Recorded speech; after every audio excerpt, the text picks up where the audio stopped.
हाम्रो पार्टीले महाधिवेशनलाई दुईटा महाधिवेशनको रूपमा, एउटा नेतृत्व चयनको महाधिवेशन, अर्को विधि र नीति निर्माणको महाधिवेशन, दुई रूपमा विभाजित गरेको छ।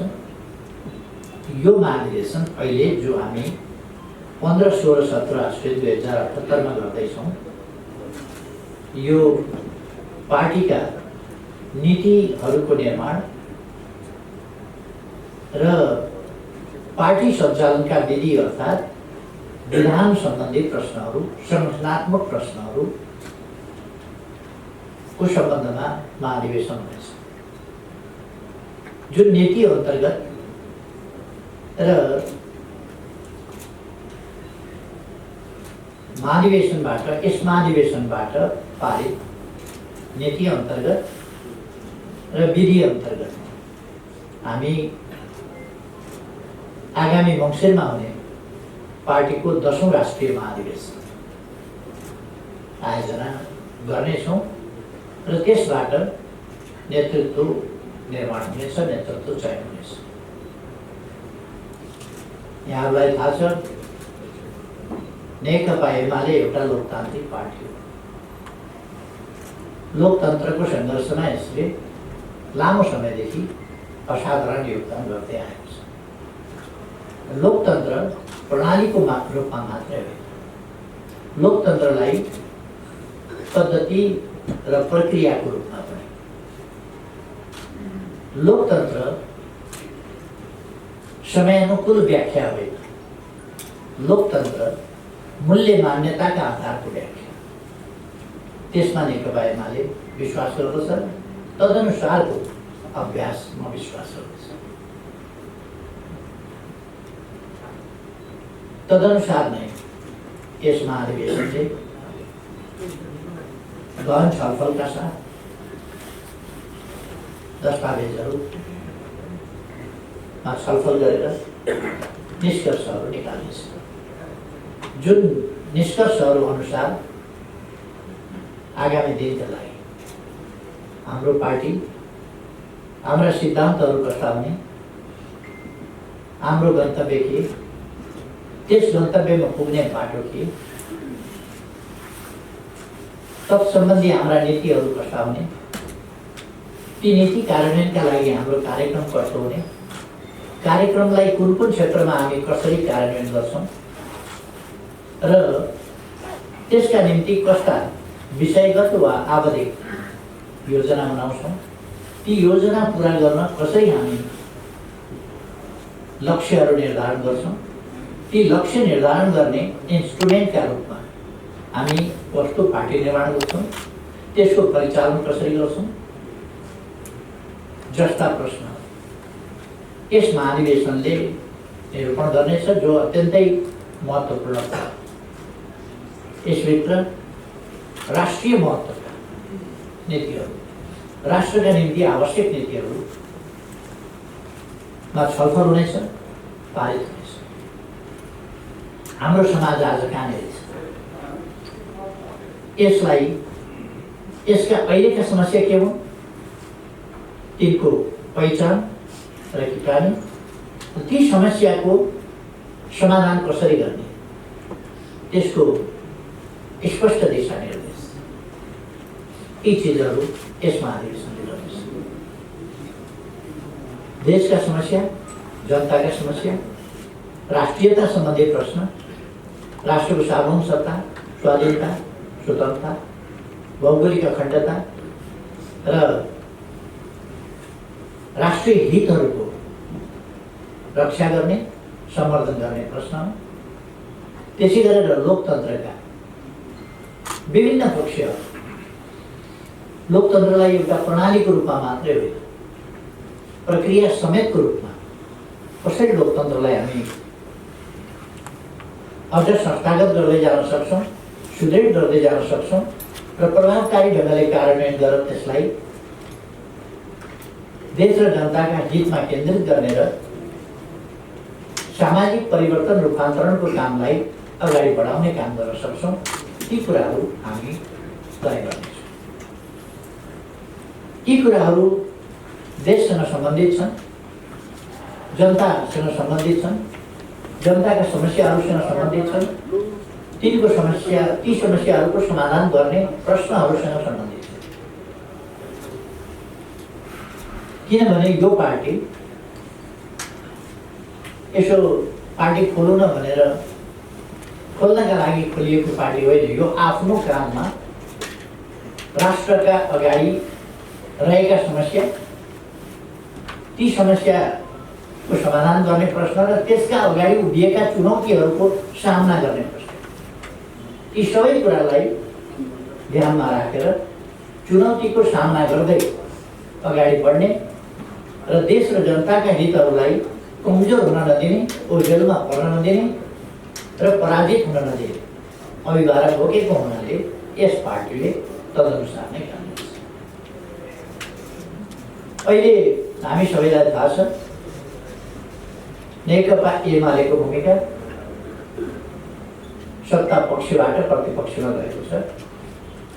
सत्ता पक्षमा रहँदा सञ्चार माध्यमबाट, सम्पादक मित्रहरूबाट जुन महत्त्वपूर्ण सहयोग सरकारले पायो र प्रधानमन्त्रीको हैसियतमा मैले पाएँ, त्यसका लागि म यहाँहरूलाई धन्यवाद गर्न चाहन्छु। यहाँहरूले धेरै सजग गराउनुभयो, सचेत गराउनुभयो। सरकारले कहीँ गल्ती नगरोस्, खबरदारी गर्नु। देशप्रति सरकार सजग रहोस्, जनताका हितहरूप्रति सरकार सजग रहोस्। यी अमूल्य सुझावहरू थिए। ती खबरदारीले हामीलाई गल्ती नगर्न प्रेरित गर्यो। खबरदारी गरेन भने सरकार अलिकति लापरवाह जस्तो पनि हुँदो रहेछ, जस्तो अहिलेको सरकार छ। अहिलेको सरकारप्रति अलिक खबरदारी पुगेन कि जस्तो नै लाग्छ। संविधानको मतलब छैन, कानुनको मतलब छैन, सञ्चार माध्यम चुपै छ। त्यसकारण सरकारले अनुकूलता ठानेको छ, जसले गर्दा गल्ती गर्दैन। अहिले सञ्चार माध्यमले सरकारसँग किन सरकारलाई गुण लगाएर दुश्मनी गरिराखेका जस्तो गरेको छ, मैले त्यो बुझेको छैन। संविधान बिर्सिँदा पनि चुपै लागेको जस्तो। अहिले म त्यतापट्टि जान चाहन्छु, तर हामी राष्ट्रको एउटा गम्भीर मोडमा पुगेका छौँ। अलिक अगाडि हल्ला चल्यो, धेरै हल्ला चल्यो, मुलुकप्रति गहनता सुधायो। संविधान च्यातियो, संविधान मिचियो, संविधान कुल्चियो, उदम हल्ला चल्यो। त्यसपछि अग्रगामी सरकार बनाउने खेल सुरु भयो। पार्टी तोडफोड गर्ने आदि इत्यादि कुराहरू। राजनीतिमा त्यस्ता कुराहरू चल्छ। कानुनसम्म ढङ्गले चल्नु एउटा कुरा थियो। निष्कासित गरेका मान्छे, निष्कासित भएको सूचना नटास्ने, कानुनका जटिलता, लुपहोल्स, कमी कमजोरीहरूबाट फाइदा उठाउने, तिनीहरूलाई टेकेर राजनीतिक उद्देश्य गलत ढङ्गले प्रयोग गर्ने जस्ता कामहरू, क्रियाकलापहरू पनि भए। चलिरहेको संसद मध्यरातमा बन्द गर्ने र भोलिपल्ट बिहान अध्यादेश जारी गर्ने जस्तो संविधानको मर्म विपरीत, भावना विपरीत, सङ्घीय संसद नचलिरहेको अवस्थामा देशलाई तत्काल आवश्यक परेमा अध्यादेश जारी गर्ने हो। तर चलिरहेको संसद अचानक बन्द गरेर षड्यन्त्रपूर्ण ढङ्गले भोलि बिहान नै तयारी प्रस्तावका साथ अध्यादेश ल्याएर, अध्यादेश ल्याइसक्दा निर्वाचन आयोगले त्यसको कार्यान्वयनका लागि नियमावली पनि बनाइसकेका छ। पहिले नै रेडिमेड उतापट्टि नियमावली पनि तुत्त निस्किन्छ। निष्कासित मान्छेहरूलाई निष्कासित मानिँदैन। 40%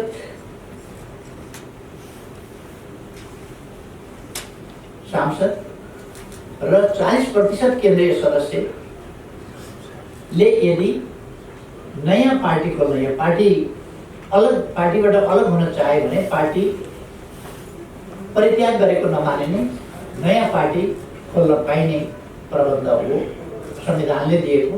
र सांसदहरूले बाध्यकारी स्थिति कुनै पार्टीमा बस्नै पर्ने, कुनै पार्टी छोड्नै नपाउने स्थिति हुनु हुँदैन। सांसदहरूको पार्टी छोड्ने संविधान सम्मत खालको अधिकार, यथोचित अधिकार। एकातिर पार्टीमा अनुशासन पनि होस्, पार्टी अनुशासित होस्, लोकतान्त्रिक विधि अन्तर्गत चलोस्। अर्कातिर बस्नै चाहँदैनन् सांसदहरू भने एउटा खास सङ्ख्या पुर्याएपछि उनीहरूले छोड्न पाउने अवस्था होस् भन्ने हाम्रो संविधानमा व्यवस्था छ। त्यसै कारण संविधानले 40% सांसदहरू र 40% केन्द्रीय सदस्यहरू भएमा अर्को दल गर्न पाउने भन्ने व्यवस्था गरेको छ। तर दलहरूको के भयो भने प्रतिनिधि सभा सदस्य या संघीय संसदका सदस्य त निर्धारित हुने भए, आवधिक निर्वाचन हुन्छ, त्यो निर्वाचनबाट निर्वाचित हुने भए। पार्टीको केन्द्रीय समिति एकीकरणका नाममा कुनै नेताले अप्ठ्यारो पऱ्यो आफूलाई भने एउटा एकीकरण गर्यो, एउटा कुनै पार्टीको कसैलाई खोल्न लाग्यो, त्यसका नाउँमा एकीकरण भनेर 400-500 मान्छे ल्याइदियो। कहाँबाट 40% पुर्याउँछ? आफ्ना मान्छे नेताले थपिसकेपछि सभापतिले आफ्ना मान्छे 500 मान्छे थप्यो भनेदेखि 300 को कमिटीमा अर्को 200 मान्छे थप्यो भने के हुन्छ? त्यसकारण यो चाहिँ अव्यवहारिक हो र संविधानको कार्यान्वयन हुन सकेन। त्यो मर्म अनुसार भएन, कुनै पार्टीतर्फ लक्षित गरेर होइन।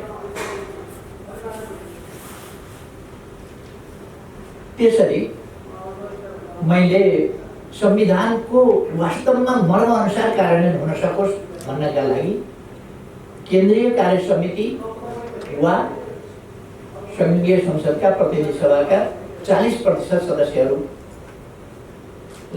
अलग संगठन बनाउन पाउने भन्ने अध्यादेश संसदमा चलिरहेको वखत ल्याएको थिएँ। त्यसको चर्को विरोध हो र जसले चर्को विरोध गरेका थिए, असंवैधानिक हो भनेका थिए, उत्पात मचाएका थिए र पार्टी अर्को पार्टीलाई फुटाउने गलत मनसायले यस्तो गर्न पाइँदैन भनेका थिए, त्यो कुराहरू अहिले पछिल्लो पल्ट त भदौ 2 गते त्यही उद्देश्यका साथ अघि नै मैले भने मध्यरातमा अचानक चलिरहेको चालु अधिवेशन अन्त्य गरेर भोलि बिहान अध्यादेश निकाल्ने काम। यसको यो संविधान सम्मत भएन, यो चाहिँ गलत मनसायको भएन भनेर सम्पादक साथीहरूले लेख्नु नै भयो होला भन्ने लाग्छ मलाई। त्यसपछि हिजो एउटा सूचना टाँसियो, संघीय संसद चालू छ, अधिवेशन चालू छ। अधिवेशन चालू भएकै बखत अधिवेशनमा प्रतिस्थापन विधेयकको रूपमा अब संसदलाई जानकारी गराइएको छ र अधिवेशन चालू रहेको बेला त्यहाँ अधिवेशनमा त्यो विधेयक छँदैछ। त्यसको टुङ्गो अधिवेशनबाट नगरेर सूचना जारी गर्न लगाइयो। सूचना जारी गरेर अध्यादेश फिर्ता लिएको। कानुन निर्माण, संशोधन र त्यसको खारेजी संसदले गर्छ। संसद नचलेका बेला देशका लागि जरुरी पर्यो भने अध्यादेश ल्याउन पाइन्छ। न पहिले जरुरी पर्यो न हिजो जरुरी पर्यो। जरुरी परेको भए त संसद चलेका बेला त संसदमै ल्याउन सकिन्थ्यो। चलिराखेको संसद बन्द गरेर ल्याइयो। देशलाई एकदम जरुरी, एकदम आवश्यकता होइन, पार्टी फुटाउने गलत मनसाय, दूषित मनसायका साथ ल्याइयो। हिजो असंवैधानिक, गैर कानुनी, संसद छलेर, संसदको अवज्ञा अपमान गरेर सूचना मार्फत अध्यादेश फिर्ता भयो। कानुन निर्माणको कुरा, फिर्ताको कुरा यो संसदको बिजनेसको कुरा र प्रतिस्थापन, त्यसलाई रद्द गर्नका लागि अर्को कानुन चाहिन्छ। त्यो यतिकै फिर्ता मात्रै हुँदैन। त्यसलाई यसभन्दा अगाडि पनि जुन अध्यादेश जारी गरियो त्यसलाई रद्द गर्नु पर्यो भने पहिलेकै ऐन कायम रहने गरी अर्को अध्यादेशको व्यवस्था गर्नुपर्छ। तर पहिलेको ऐन कायम गरिने गरी सूचना जारी हुन सक्दैन, भएको पनि छैन। अथवा अहिले कहाँ गयो त, अब कानुन कहाँ गयो भन्दा सूचनाबाट, अध्यादेश होइन, सूचनाबाट अध्यादेश जारी गर्न पाइँदैन। सदन चालू छ, सदनको बैठक चालू छ, अधिवेशन चालू छ, सूचना जारी गर्न पाइँदैन, अध्यादेश जारी गर्न पाइँदैन, कानुन परिवर्तन गर्न पाइँदैन अध्यादेश मार्फत या कुनै मार्फत चालू भएका बेला। त्यसै कारण अस्ति 12 बजे राति अन्त्य गरिएको थियो। त्यही कानुन, त्यही सदन छल्ने प्रयोजनका लागि अहिले त्यस ढङ्गले ल्याइयो जसको हाम्रो पार्टीलाई क्षति छ कि छैन, नाफा छ कि नोक्सान छ भन्ने हिसाबले, कुनै पार्टीलाई फाइदा छ कि छैन भन्ने हिसाबले होइन, संविधानको कार्यान्वयनको सन्दर्भमा, लोकतन्त्रका मूल्य मान्यताको सन्दर्भमा, कानुनको कार्यान्वयनको सम्बन्धमा, कानुन कार्यान्वयनका प्रक्रियाको सम्बन्धमा, संसदीय मर्यादाको सम्बन्धमा, बहुदलीय संसदीय परिपाटीको सम्बन्धमा ती सबै नर्म्सहरू भत्काएर स्वेच्छाचारिताको पनि हक, अब कुनै बार बन्देजै रहेन। यसरी हिजो एमाले फुटाउने काम सकिएछ, प्रयोजन सिद्धिएछ। केही कुरा त संसदबाट गरे हुन्छ नि त, संसद चालू छ, त्यहाँ प्रतिस्थापन विधेयक प्रस्तुत छ। त्यो विधेयक के भयो त? संसदमा प्रस्तुत विधेयक कुनै सूचनाको भरमा रद्द हुन्छ कि हुँदैन? त्यो विधेयक फिर्ता गयो कि गएन? ती कुनै प्रश्नको केही पनि जवाफ चाहियो। गठबन्धनले जे गरे पनि उचितै हुने खालको एउटा सोच जो लोकतन्त्रभित्र लोकतन्त्रको परिभाषामा पर्दैन। हाम्रो चिन्ता लोकतन्त्रको भविष्यप्रति हो, लोकतान्त्रिक प्रणालीको भविष्यप्रति हो। लोकतान्त्रिक प्रणाली यदि प्रक्रियाहरू कमजोर हुँदै गएर प्रक्रियाले प्रणालीलाई शिथिल बनाउँदै लग्यो भने, यदि प्रणाली कार्यान्वयन गर्ने प्रक्रिया भएन भने, संविधान कार्यान्वयन गर्न कानुन चाहिन्छ, कानुन कार्यान्वयन गर्न नियमावली चाहिन्छ। त्यसै गरेर प्रणाली आफै मात्रै चल्दैन, प्रणालीलाई सञ्चालन गर्नका लागि प्रक्रियागत पक्षहरू हुन्छन्, पद्धतिगत पक्षहरू हुन्छन्। पद्धति प्रक्रियाका पक्षहरूबाट प्रणाली ध्वस्त पार्दै लगियो भने प्रणाली प्रणालीको रूपमा जीवित रहन सक्दैन। दुनियाँमा किन लोकतन्त्र पटक पटक असफल हुन्छ? हाम्रै देशमा किन असफल भएको छ पटक पटक? किन हाम्रै देशमा प्रतिगमन भएको छ पटक पटक? हुन त यहाँ मनलाग्दी प्रतिगमन शब्दको दुरुपयोग गर्ने गरिएको छ। प्रतिगमन शब्दको दुरुपयोग जनादेशका लागि जाने कुरालाई पनि प्रतिगमन हुन थाल्यो। जनादेशका लागि जाने कुरालाई पनि प्रतिगमन भनेपछि त अग्रगमन भनेको के हो? संसदलाई पङ्गु बनाउनु, कुनै काम नगर्नु, मन्त्री परिषदलाई पूर्णता दिन नसक्ने, 2.5 महिनासम्म पूर्णता दिन नसक्ने जोडजामको सरकार बनाएर देशको अमूल्य समय, तीव्र गतिमा विकास भइरहेको वर्तमान दुनियाँको यो समय, यसलाई बर्बाद गर्नु अग्रगमन हुन्छ। त्यतापट्टि पनि म अहिले जान चाहन्छु। जे होस्, अहिले हामी सबैलाई थाहा छ, एउटा जनादेशको सरकार होइन, परमादेशको सरकार छ। राष्ट्रपतिका अधिकार, राष्ट्रपतिले विचार गर्नुपर्ने कुरा, राष्ट्रपतिले प्रधानमन्त्री नियुक्त गर्ने कुरा परमादेशबाट नियुक्त भएको स्थिति छ। अहिलेका लागि आनन्द छ। कतिपयलाई नेकपा एमाले सरकारमा रहेको, देश विकास भएको, बाटाहरू बनेको, तीव्र गतिमा निर्माण कार्यहरू भएको मन नपरेको हुन सक्छ। त्यसका मकसदहरू फरक हुन सक्छ, त्यसमा आइडियोलोजिकल प्रेजुडिस हुन सक्छ। तर मुख्य कुरा आजको कसको लाभ कसको हानि भन्ने कुरा होइन। भविष्यका लागि लोकतन्त्रले जित्नुपर्छ। नेकपा एमाले जित्छ कि जित्दैन अर्को कुरा हो, लोकतन्त्रले जित्नुपर्छ, देशले जित्नुपर्छ, जनताले जित्नुपर्छ। एमालेका कुरा या कसैका कुरा माथि पर्नुपर्छ भन्ने होइन। देशका हितहरू माथि पर्नुपर्छ, जनताका हितहरू माथि पर्नुपर्छ। लोकतन्त्रको भविष्य माथि बढ्नुपर्छ, सुरक्षित हुनुपर्छ, यो सफलतापूर्वक अगाडि बढ्नुपर्छ र देशमा प्रस्पेरिटी आउनुपर्छ, देश आधुनिकतातर्फ जानुपर्छ, देश एउटा सभ्य सम्भ्रान्त विकसित सामाजिक न्याय र समानता सहितको समृद्धि भएको देशको रूपमा विकास हुनुपर्छ। हाम्रो चाहना एकछिनका नाफा घाटाहरूका जोड घटाउमा नेकपा एमाले विचलित हुँदैन।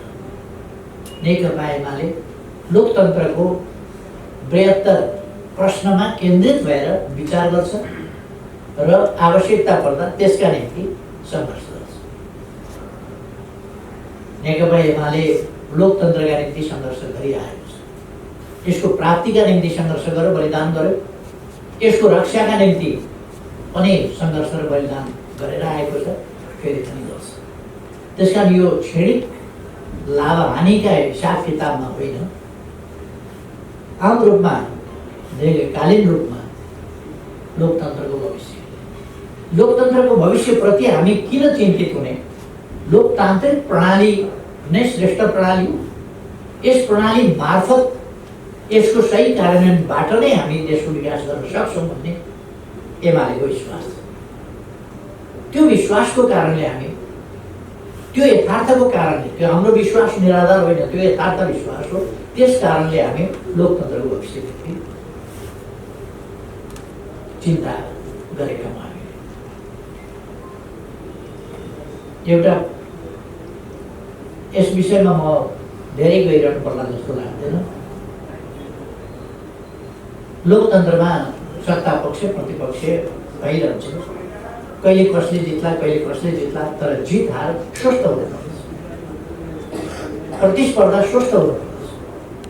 अस्वस्थ प्रतिस्पर्धा, लोकतन्त्रका नाममा प्रतिस्पर्धा छँदैछ भनेर अस्वस्थ प्रतिस्पर्धा लोकतान्त्रिक प्रक्रियाभित्र पर्दैन। त्यसकारण स्वस्थ प्रतिस्पर्धामा हामी विश्वास गर्छौँ। प्रतिस्पर्धा स्वस्थ हुनुपर्छ, संविधान सम्मत, कानुन सम्मत, लोकतान्त्रिक मूल्य मान्यता अनुरूप, शान्तिपूर्ण, स्वच्छ, पारदर्शी, त्यस्तो प्रतिस्पर्धामा हामी विश्वास